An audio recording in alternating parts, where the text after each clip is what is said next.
Bonsoir à toutes et à tous et bienvenue dans Au cœur de l'actu, l'émission d'actualité du soir sur Le Média. Que vous nous regardiez sur YouTube, sur notre canal 165 de la Freebox, sur Molotov ou sur lemediatv.fr. Le Média qui a besoin de vous. L'extrême droite est aux portes du pouvoir et elle impose ses idées à travers des médias financés par des milliardaires. Pour apporter un autre son de cloche dans un paysage audiovisuel toujours plus à droite, voire à l'extrême droite, le Média lance Riposte, une campagne citoyenne cruciale pour bâtir une chaîne d'information indépendante et populaire. Sur les réseaux sociaux et la TNT francilienne, nous voulons porter les voix de celles et ceux qu'on n'entend pas ailleurs.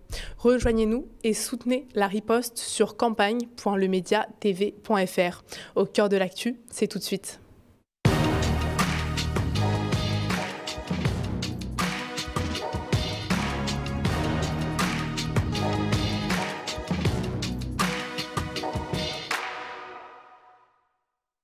Aujourd'hui, nous parlons du conflit entre l'Iran et Israël.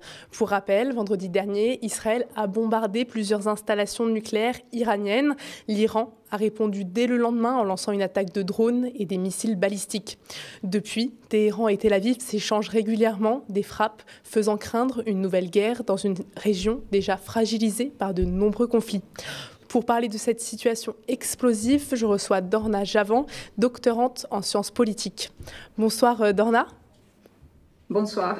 Merci d'être présente avec nous ce soir en visio. Tout d'abord, j'aimerais vous poser une première question pour savoir où est-ce qu'on en est un peu de la situation à l'heure actuelle. J'imagine que vous avez des contacts, voire de la famille en Iran. Qu'est-ce qu'ils vous disent ? En fait, en ce moment, c'est difficile d'avoir des contacts depuis l'Iran. Depuis justement plus de 24 heures, tous les contacts ont été coupés. En fait, on n'a plus d'informations. Il y a parfois des gens qui arrivent à se connecter aux réseaux sociaux pour donner juste quelques informations. Et puis après, non, on peut ni contacter. Et j'ai entendu juste qu'en fait, il y a des gens qui peuvent appeler depuis l'intérieur du pays. Mais j'ai reçu aussi quelques appels, mais on n'est pas sûr est-ce que c'est depuis l'Iran ou pas. Et puis, j'évite de donner ce genre d'informations qui peuvent être des informations sécuritaires aussi, en fait. Je comprends. Et dès le départ de conflit, bien sûr, moi, j'étais en contact avec beaucoup de monde via les réseaux que j'avais eus depuis 6 ans d'enquête de terrain que je menais en Iran. Et donc, avec des différents groupes féministes, écologiques, les militants pour les défenseurs de droits des minorités ethniques, et aussi beaucoup d'amis, beaucoup de proches. Ma famille sont dispersés dans plusieurs villes de pays, particulièrement les villes qui ont été attaquées massivement. Et donc, voilà, moi, j'étais obligée de rester en contact, même pendant la nuit ici, pour pouvoir justement de savoir ce qui se passe. Donc, ça, c'était, voilà, et puis, c'est pour ça que j'ai réagi finalement face à certaines déclarations, certaines prises d'opposition ici en France sur le fait qu'en fait, le peuple en Iran sont très contents des attaques, ce qui est faux, en fait. Ça n'existe pas, ça. En fait, les Iraniens sont très énervés. Et même si, en fait, si au départ, juste quelques heures de début, en fait, quand ils ont entendu que quelques commandants de régime iranien, certaines familles qui avaient perdu lors des mouvements de Famille Liberté ou lors d'autres mouvements 2018, 2019 et 2009, leurs proches, on a vu quelques sentiments partagés, mais c'était très rare en fait, c'était très minoritaire. Et puis après, tout de suite, ça s'était transformé en une réaction. Et les gens, en fait, c'était contesté par le peuple, quoi. Surtout quand on a appris plusieurs civils ont été tués aussi lors de même attaque. En fait, les premiers chiffres parlaient de plus de 70 personnes tuées et plusieurs centaines de blessés. Ce conflit, selon vous, est-ce qu'il était prévisible ? On sait qu'il y avait déjà eu des relations tendues entre l'Iran et Israël, mais est-ce que vous vous attendiez à une telle tournure des événements ? Pas du tout, d'autant plus qu'en fait, le régime était en pleine négociation avec les Américains. Et surtout, en fait, ça c'était en même temps, même si on ne savait pas finalement le résultat sur cette négociation, mais quand même, on ne pensait jamais qu'en fait le pays pouvait être attaqué, quoi. L'une des questions dans ce conflit qui revient systématiquement, c'est celle du nucléaire iranien. C'est d'ailleurs l'argument qu'a utilisé Israël pour justifier son attaque. Pourquoi, selon vous, est-ce que les Occidentaux sont aussi inquiets de ce nucléaire iranien et à quel point, en fait, celui-ci représente une menace? En fait, pour ça, il faut d'abord voir ce qui a été déclaré par le directeur de l'Agence de l'énergie atomique, qui a déclaré en fait le 18 juin hier, dans son reportage avec Christiane Amanpour sur CNN. Il a déclaré très clairement, en fait, il n'y a aucune preuve qui montre en fait que le régime était en train de, il essaye en fait de développer son programme nucléaire. Et ça, c'est très choquant d'entendre ça en cette situation. On se demande pourquoi en fait ça n'a pas été dit avant, ça n'a pas été médiatisé, et pourquoi en fait, et surtout pendant les négociations, quoi. Et puis après on se demande aussi pourquoi en ce moment ça s'était dit pour empêcher l'attaque des Américains ou peut-être pour empêcher d'autres vagues migratoires. On se pose beaucoup de questions, mais c'est juste qu'en fait, si ce qu'il veut savoir là-dessus, il faut voir ce qu'il dit l'agence. Et l'agence aussi, à sa part, a mis beaucoup de temps à tardivement en fait révéler ce qu'il vient de dire hier. Donc oui, Israël se sert de ce prétexte du nucléaire pour attaquer. Ma question, c'est pourquoi maintenant? Est-ce que vous pouvez un peu analyser l'agenda de Netanyahou? Est-ce que c'est la suite logique après Gaza? Je ne sais pas. En fait, c'est vrai qu'à plusieurs reprises, il a parlé de son projet de Grand Moyen-Orient, surtout après ce qui est arrivé en Syrie. Et donc, il a pensé qu'il y a eu certains succès. Et puis après, l'Iran, c'était une des d'autres régions qui était plus intéressante, plus en train de négocier avec les Américains. On ne sait pas exactement ce qui se passe dans sa tête, mais aujourd'hui, justement, j'ai écouté, il parlait de 2 objectifs pour justement mener cette attaque. Première fois, et ça, on n'est même pas sûr en fait. Aujourd'hui, il a dit en fait, c'était aussi pour le renversement du régime, mais aussi en préparant les conditions pour le peuple pour sortir dans la rue, pour se révolter, etc., etc. Alors qu'en fait, il y a 4 jours, on a entendu qu'en fait, il cherchait vraiment un renversement de régime. Aujourd'hui, il ajoute, il dit en fait, par le peuple. Alors qu'il y a 4 jours, il disait c'est lui-même qui va le faire. Comment, en fait, on ne sait pas. Et deuxième objectif, pour lui, c'était justement empêcher le développement de ce programme nucléaire, etc. Et puis derrière ça, on a entendu aussi par d'autres autorités israéliennes qui parlaient aussi de leur projet. Et ça c'était pas trop, on n'est pas très sûr là-dessus, mais il faut vraiment, en fait, il y a pas mal d'informations qui se passent, qui se transforment à d'autres choses. En fait, franchement, c'est pas clair, même pour moi, en fait, de comprendre exactement ce qu'il vaut, parce qu'il change aussi son objectif, apparemment. Après les premiers échanges de missiles, on a Emmanuel Macron qui a pris assez rapidement la parole. On l'écoute. Le soutien, celui que nous avons toujours apporté, mais j'ai toujours été clair, ça n'est pas un soutien inconditionnel et sans limite. Et j'ai d'ailleurs été clair lorsqu'il s'est agi de lutter contre le terrorisme du Hamas, que nous avons condamné avec force le 7 octobre dernier. Nous avons soutenu toutes les opérations ciblées d'Israël, sa volonté de très clairement se protéger du terrorisme, mais en aucun cas nous n'avons soutenu les opérations qui mettaient en danger la vie des civils, et c'est pourquoi nous avons appelé dès la fin octobre 2023 à un cessez-le-feu sur le territoire. Pour ce qui est de l'Iran, nous soutenons la sécurité d'Israël, et donc si Israël devait être attaqué dans le cadre d'une représaille par l'Iran, la France, compte tenu de ses emprises, et si elle était en situation de le faire, participerait aux opérations de protection et de défense d'Israël. Et j'ai marqué notre disponibilité en ce sens. À l'inverse, je n'envisage aucunement de participer à quelque opération offensive que ce soit. Ça n'est pas notre rôle, et ça n'est pas le chemin que nous choisissons, je l'ai déjà dit. Nous sommes pour un chemin diplomatique sur la question du nucléaire et du balistique iranien. Selon vous, Dorna, quel est le rôle de la France dans ce conflit?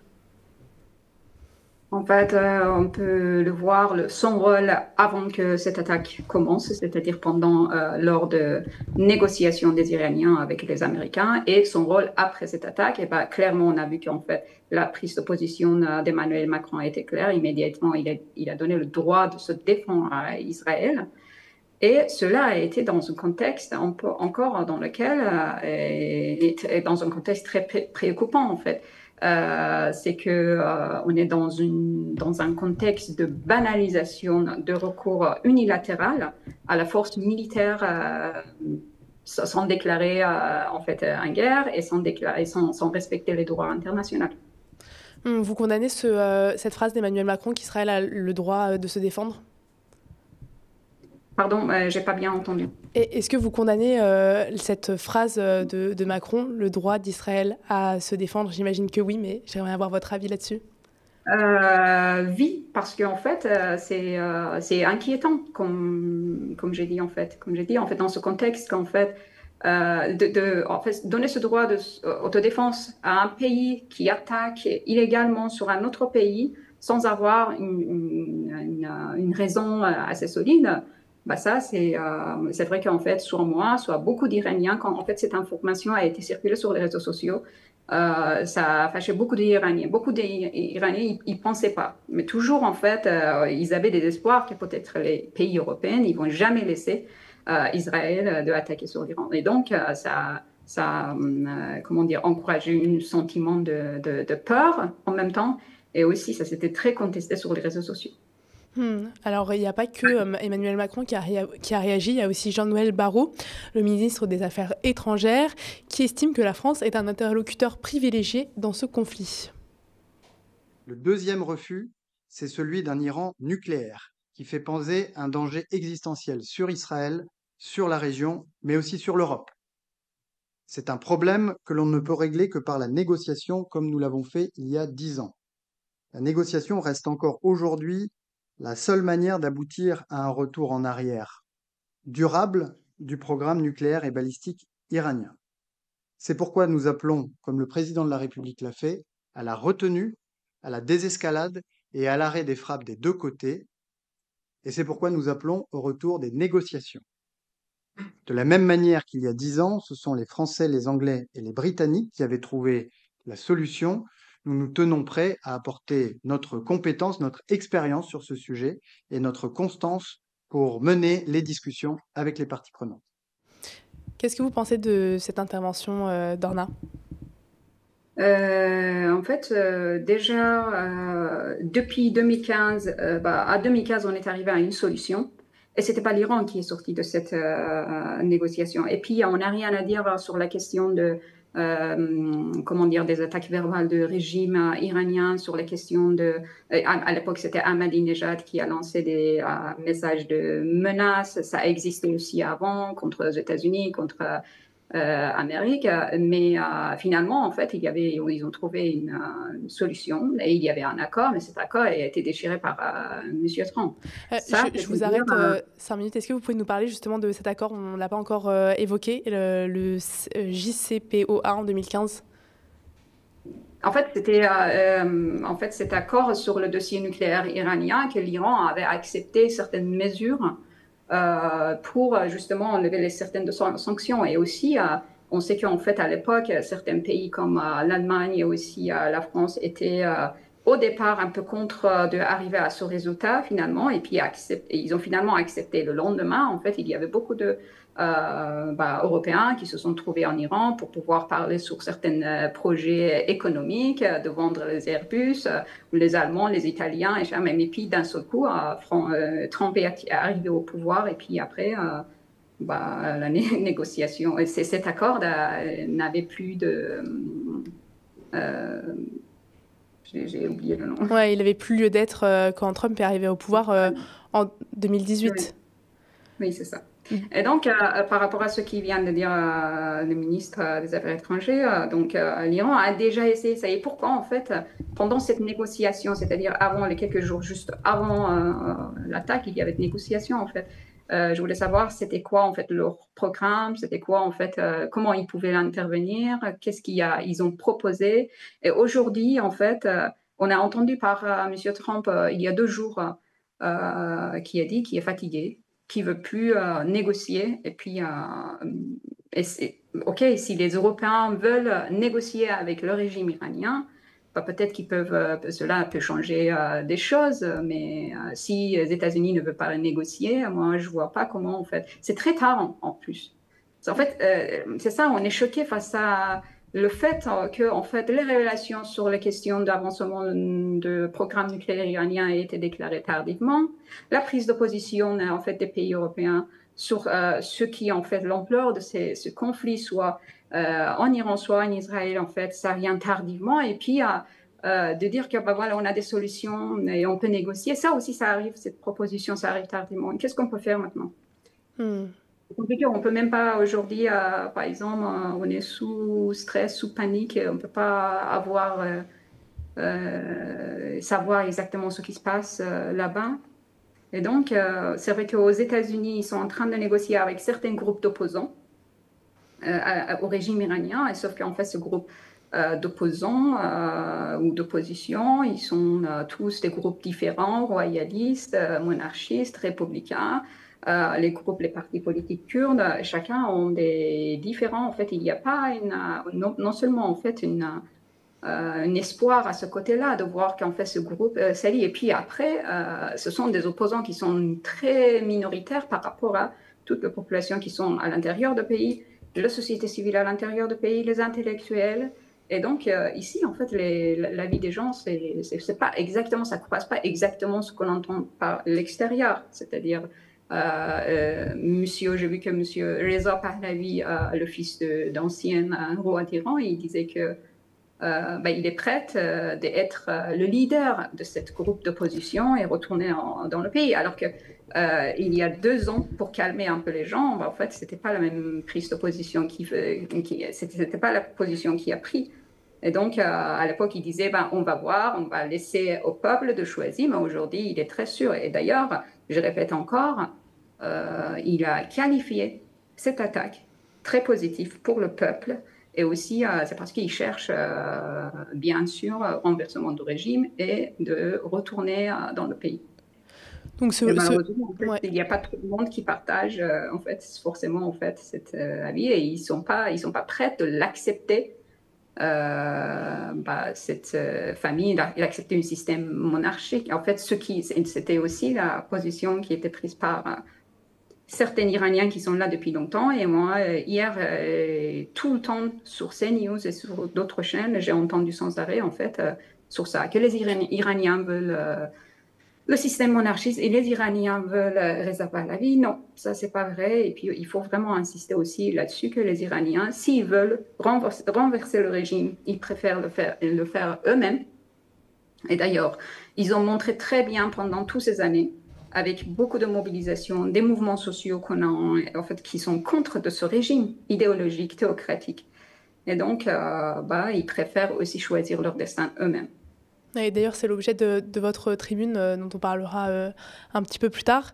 J'aimerais revenir sur l'aspect un peu plus géopolitique et diplomatie.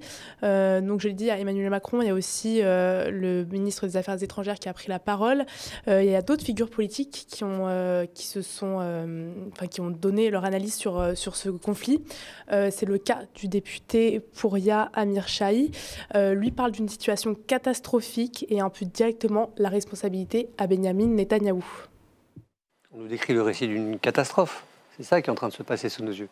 Une catastrophe dont personne ne mesure les conséquences potentielles. Aïda vient de le dire à l'instant. Ça fait 40 ans que ce peuple iranien vit sous la coupe réglée des mollahs. Mais l'attaque israélienne, qui est une attaque illégale, je le rappelle, quelles qu'en soient les justifications apportées, ne produit que du chaos, rajoute du malheur au malheur. Dans la grande panique qui s'installe dans une ville, des centaines de milliers d'habitants qui fuient Téhéran. Et pourquoi? Au fond, personne n'en sait rien, à part Netanyahou lui-même, qui est le seul qui fixe le cap, qui est le seul qui donne aujourd'hui le ton et le là. Parce que, voyez-vous, tout ce qu'il nous a raconté sur la réalité du programme d'enrichissement nucléaire iranien, qui est un vrai sujet et un vrai danger potentiel pour toute nation d'ailleurs qui aurait une bombe atomique, est à peu près le même récit, quasiment mot pour mot, de ce qu'il avait dit en 2002 à propos de l'Irak. Car c'est lui qui avait initié en 2002 déjà tout un processus de mise en alerte, et on sait ce qui s'est produit après. Qu'est-ce qu'on a dit? On a dit à l'époque, les Américains ont dit à l'époque, Saddam Hussein a des armes de destruction massive. Mensonge révélé. Le mensonge étant d'ailleurs démasqué, tout de suite le discours a changé. Nous allons aider les peuples à se libérer. Bon. Qu'est-ce qu'on a eu comme résultat? Daesh, dans toute la région. Et 1 million de morts. Et donc, et évidemment 1 million de morts. Donc, qu'est-ce que vous pensez de l'analyse de Pouria Amirchahi? Est-ce que l'Iran, c'est le nouvel Irak, comme il semble l'affirmer en filigrane? Dans le contexte actuel, oui, on peut dire en fait il y a on voit en fait les cas similaires presque, c'est-à-dire sur la base d'une information fausse, sur la base de je sais pas en fait des propagandes en fait l'Iran a été attaqué, il est dans une attaque illégale. Mais aussi ce qui est arrivé à l'époque à l'Irak aussi en fait. Je me souviens dans la nuit quand il est attaqué, on est un peu loin, mais on le regardait et puis les raquettes dans le ciel, en fait, c'était effrayant en fait. On pouvait sentir la peur et malheureusement en fait, ça c'était. Moi, je partage tout ce qui Pouria Amirchahi vient de dire. Ben, bien sûr, en fait, c'est là qu'on demande aussi un peu plus de clarté. On attendait, c'est tard, on attendait plus de clarté parmi, par exemple, au moins les Européens sur cette question-là. Quand on laisse, et on ne sait pas en fait selon quel droit international, selon quelles règles, on laisse un pays de tout faire. Et on a vu depuis il y a 2 ans ce qui est arrivé en Palestine. C'est-à-dire, en plus, les prises de position des gouvernements européens sur la question de Palestine, c'est clair pour nous. Et puis, c'est pour ça qu'on est un peu désespérés. Je le dis pas en fait dans le sens de désespéré dans leur prise de position, pas désespéré dans ce qui va arriver. On a un peu quand même, je pense que moi aussi, comme beaucoup d'Iraniens, on a d'espoir que la situation ça change. Et puis, surtout aujourd'hui, on attend de voir qu'est-ce qu'il dit les États-Unis, si le Congrès, d'après ce qu'on a entendu dans certaines informations, le Congrès, les républicains et aussi les démocrates sont contre d'une guerre. Et aussi les populations américaines. Donc ça, est-ce que ça va changer quelque chose ou pas? Et on rappelle qu'en fait, en 2002, en 2003, lors de l'attaque d'Irak, et donc il y avait beaucoup de pays qui étaient contre. D'ailleurs, le positionnement des pays européens était clair à cette époque-là, plus clair qu'aujourd'hui sur la question d'Iran, et aussi que le peuple américain était contre de cette attaque-là, mais par contre, George W. Bush a attaqué. Et donc là aussi, on ne comprend pas, parce que on est face à quelqu'un qui a déjà dit qui a déchiré l'accord de nucléaire iranien en 2018. Et on ne sait pas, il est sorti de certains accords aussi à la suite. On voit en fait sa prise de position sur les questions, des accords sur la question du réchauffement climatique. Et puis d'autre part, on voit quelqu'un qui est capable pendant la nuit de stresser tout le monde ou envoyer des messages comme un influenceur que quittez Téhéran, on va attaquer. En fait, je parle plutôt en fait de son message qui a été envoyé dans la nuit de 16 juin. Et beaucoup d'Iraniens, tout le monde, je pense qu'en fait, on était inquiets et on n'a pas pu dormir parce qu'en fait, c'est évacuer Téhéran, une ville avec plus de 10 millions d'habitants, c'est très compliqué, c'est une ville très très dense. Et d'ailleurs, de même façon, les Israéliens, à partir de 15 juin, ils ont commencé à publier des annonces sur le fait d'évacuer, par exemple, 3e arrondissement, on va attaquer dans 1 heure, évacuer 18e arrondissement, on va attaquer, mais en fait, on ne sait pas où ça va être attaqué. Et ça, en fait, ça s'était dit 1 heure avant l'attaque. Alors qu'en fait, les villes, les peuples ne pouvaient même pas sortir de leur quartier. Parce que dans chaque arrondissement, on peut calculer, il y a au moins 300, 400 000 habitants. Et c'est horrible, en fait, de quitter Téhéran. Et puis, les autoroutes, le même jour et 2 jours après, étaient bondées. Et puis, soit il y avait des gens qui étaient sur la route, qui étaient bloqués, qui n'arrivaient plus à avancer, d'autres qui ne trouvaient plus d'essence. Donc, ça, c'était une situation chaotique. Et ça me fait une transition parfaite pour parler vraiment en détail du rôle des États-Unis. Donald Trump, même si il ne se dit pas pour cette guerre, il ne ferme quand même pas la porte à une intervention militaire. Vous avez un peu parlé du rôle des États-Unis dans ce conflit. Est-ce que vous pouvez un peu détailler son rôle et surtout s'interroger sur la tournure que prendrait le conflit dans le cas où Trump déciderait d'intervenir? En fait, bien sûr, en fait, son grand rôle, ça pourrait être de nouveau inviter les Iraniens à la négociation. Mais et d'autre part, il y a l'Iranien, en fait, le guide suprême, a fermement dit qu'il ne va pas retourner aux négociations. D'autre part, on entend qu'en fait, le guide suprême a déclaré que désormais, c'est les gardiens de révolution qui prend en main tous, parce qu'en fait, finalement, le guide suprême, c'est lui le chef d'État. Et donc, il a passé certaines de son pouvoir aux gardiens, son autorité aux gardiens de révolution. Et donc, on va voir, est-ce qu'eux aussi, comme guide suprême, ils acceptent pas, ils refusent une telle négociation ou pas. Ça dépend des deux côtés. Donc, espérons en fait et c'est pour ça qu'en fait, plusieurs appel aux paix en fait lancé par plusieurs activistes iraniens en fait en même temps les gens attaquaient en fait ces groupes d'activistes et intellectuels attaquaient il a contesté la position du régime iranien. En même temps aussi, il contestait l'attaque israélienne. Et en même temps, il demandait au régime de retourner en négociation. Donc tous, à mon avis, en ce moment, dépendent à la négociation, retourner à la négociation, que les deux côtés acceptent ça. Et puis après, comme on a vu l'exemple d'Irak, dans le scénario plus pire, c'est que en fait, George W. Bush a décidé sans prêter attention de ce qu'il dit républicains, démocrates, peuple américain, les Européens.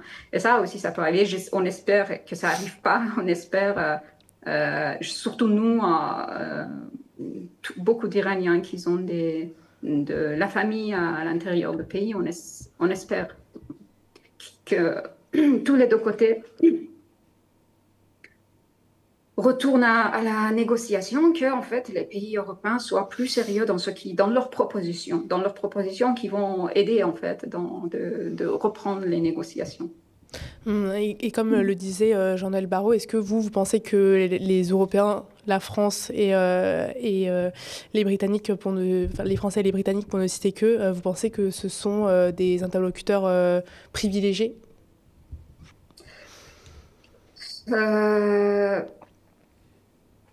C'est difficile à dire en fait. L'exemple de l'Irak nous montre et aussi leur rôle dans la guerre qui a commencé depuis il y a 1 an, 2 ans en fait, qu'ils ont soutenu jusqu'au bout. En fait, quand on analyse en fait leur rôle dans la question d'Irak, Afghanistan, et puis même pendant la guerre d'Iran et Irak, si on veut aller très loin. Mais, c'est-à-dire, ils ont pu, quand même, malgré tout, arriver à un accord en 2015 sur le dossier nucléaire. Mais je pense que c'est faisable, et sauf qu'il doit être insistant, et en même temps, il doit surtout, en fait, être plus sérieux avec leur, avoir un rôle davantage sérieux pour négocier avec le régime israélien, de le rappeler qu'il est en train de violer les lois internationales. Et en fait, pour pouvoir justement arrêter cette guerre. En fait, mais on espère tout. Et puis, c'est difficile, on analyse de ce qui est passé, on fait une analyse historique. Ça peut nous désespérer, mais on verra.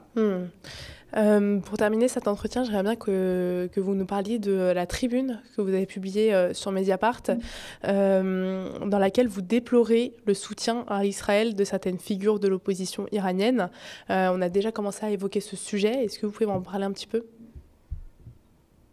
En fait, opposition iranienne, en fait, ils sont nombreux. Donc, on parle de différents acteurs qu'on a pu clairement les identifier lors du mouvement Femmes et Liberté. Parce que c'était la première fois quand même aussi lors de ce mouvement que plusieurs oppositions se sont rassemblées. Et donc, en Iran, par exemple, il y a un mouvement ethnique très fort. L'Iran, c'est pas un pays seulement, même si, en fait, il y a une sorte de nationalisme perse à côté d'un nationalisme chiite. En même temps, l'Iran est un pays multiethnique.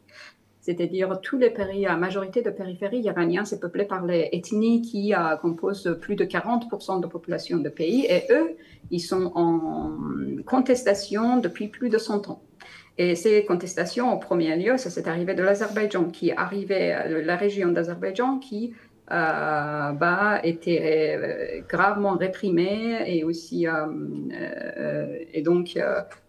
assimilée. Donc on était face à une sorte de politique assimilationniste. Donc ces mouvements ethniques ont commencé depuis 1920-25 avec la répression des groupes minoritaires, ça continue jusqu'à aujourd'hui. Soit avant la révolution, soit après la révolution, on a assisté à plusieurs mouvements sociaux.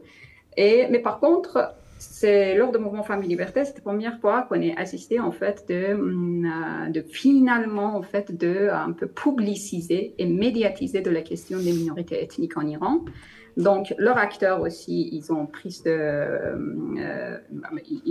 déclaré qu'ils sont prêts à se battre pour pouvoir arriver à un accord de finalement renverser le régime. Mais finalement, les désaccords, et le problème, c'est arrivé quand, à partir du moment que les royalistes, eux aussi, ils se présentaient comme un autre groupe d'opposants, en disant qu'on a aussi une base sociale. Peut-être qu'il y a 10% de population dans le pays qui sont favorables à un système monarchiste et ils adorent cette famille-là.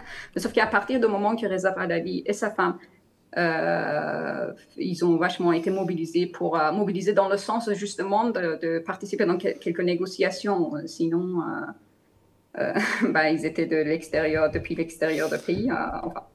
Et donc, à partir du moment qu'ils sont venus, non seulement, en fait, ils ont instrumentalisé le slogan Famille Liberté, ils ont mis d'autres slogans, genre homme et le patriote et je sais pas quoi. En fait, ils ont récupéré le mouvement, malheureusement. Et puis après, il y avait des désaccords sur la question de fédéralisme qu'on entend aujourd'hui, d'ailleurs, que la question fédéralisme, ça revient sur la table. Et puis, alors qu'à l'époque, ils ont refusé du système Reza Shah. Reza Pahlavi n'était pas d'accord avec un système fédéral.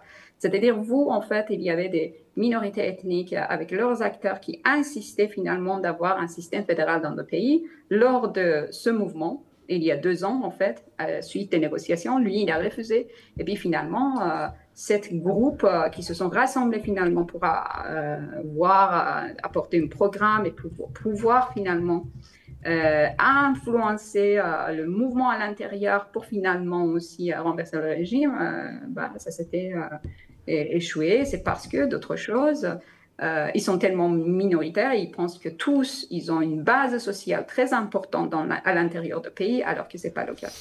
Alors qu'en fait, ils ont, malheureusement, en fait, je pense que si on laissait les Iraniens eux-mêmes à l'intérieur du pays, choisissaient eux-mêmes aussi leur leader, mais je ne sais pas, en fait, est-ce que vraiment, forcément, en ce moment, on a besoin d'un leader pour, je ne sais pas, renverser un régime et faire révolution ou quoi. En fait, c'est un grand débat dans la question de action collective. Mais en fait, tout ce qui était, en fait, est fait par les Iraniens à l'intérieur du pays pouvait changer quelque chose. Pas quelqu'un qui essaye depuis l'étranger en tant qu'opposant, soit les royalistes, soit d'autres groupes opposants comme les partis kurdes, soit comme d'autres qui sont les activistes comme Masih Alinejad, que d'ailleurs plusieurs d'entre eux se rapprochaient à des extrêmes droites, à tous les groupes extrêmes droites qu'ils ont trouvés aux États-Unis ou en Europe, pouvaient jamais changer en fait la situation à l'intérieur. Et aujourd'hui, en fait, au départ, lors des premiers jours, ils étaient très contents. Même les activistes aussi avaient même avis que Reza Pahlavi en disant que bah voilà, c'est le moment, c'est une opportunité pour changer, en fait, pour faire un régime change en Iran. Et appeler aussi, bizarrement, comme Reza Pahlavi a appelé le peuple iranien de sortir dans la rue et se rebeller contre le régime iranien.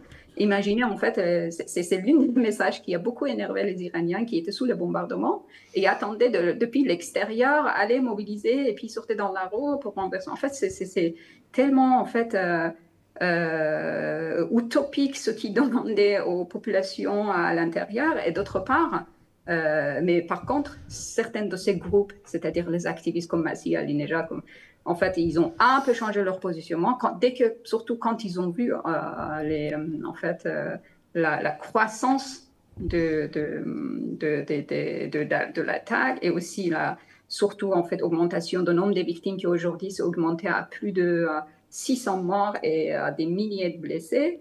Et donc, ils ont commencé, et surtout après la déclaration de Trump qui disait quitter Téhéran, et puis ils ont commencé un peu changer leur discours et dire que on n'est pas d'accord avec une telle attaque. Mais par contre, Reza Pahlavi, toujours, il affirme, et il est très content, il le voit, il le qualifie comme positif, et il dit qu'en fait, ça va apporter la liberté pour le peuple iranien. D'ailleurs, la même phrase qui est utilisée par Netanyahou. Merci Dorna Javan pour vos analyses et votre expertise. Merci d'avoir été présente avec nous ce soir.